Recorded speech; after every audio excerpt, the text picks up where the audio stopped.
SOG પોલીસને મળેલી ચોક્કસ બાતમીના આધારે ટીમે ઉધના વિસ્તારમાં ભારત ટ્રાન્સપોર્ટ ગોડાઉન અને બકરામંડી વચ્ચેના રોડ પર વોચ ગોઠવી હતી.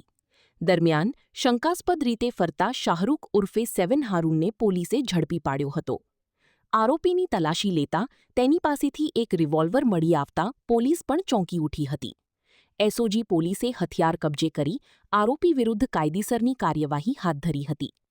પોલીસની પૂછપરછમાં આરોપીએ કબૂલાત કરી હોવાનું સામે આવ્યું છે કે પોતે અગાઉ કરેલા ગુનામાં જેલમાં ગયો હતો.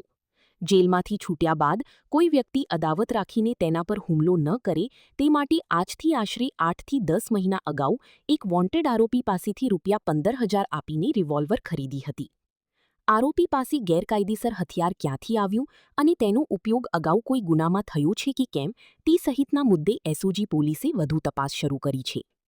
આરોપી ગુનાને અંજામ આપે તે પહેલાં જ એસઓજીના હાથી ઝડપાઈ જતા મોટી ઘટના ટળી હોવાનું માનવામાં આવી રહ્યું છે. શિવા ઝાલા ગેંગ સાથેના તેના કનેક્શન અને હથિયારના સ્ત્રોત અંગે પણ પોલીસ ઊંડાણપૂર્વક તપાસ કરી રહી છે. એસઓજીની ગેરકાયદેસર હથિયાર પકડવાની ડ્રાઈવ સતત ચાલુ હોય છે.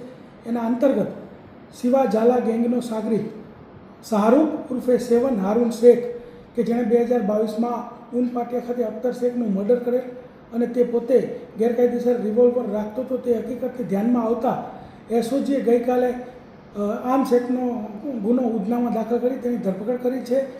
આ આરોપી જે શાહરૂખ ઉર્ફે 7 શેખ જે છે તેના વિરુદ્ધમાં કુલ 3 ગુના દાખલ થયેલ છે. 302, 307 અને ખંડણીનો ગુનો પણ દાખલ થયેલ છે. 2026માં જે ખંડણીનો ગુનો ઉધનામાં દાખલ થયેલ તેમાં તે વોન્ટેડ હતો. આ રીતે એક વોન્ટેડ આરોપી ગેરકાયદેસર હથિયાર સાથે પકડાયો છે અને આની પાછળ પણ અગાઉ થયેલી છે.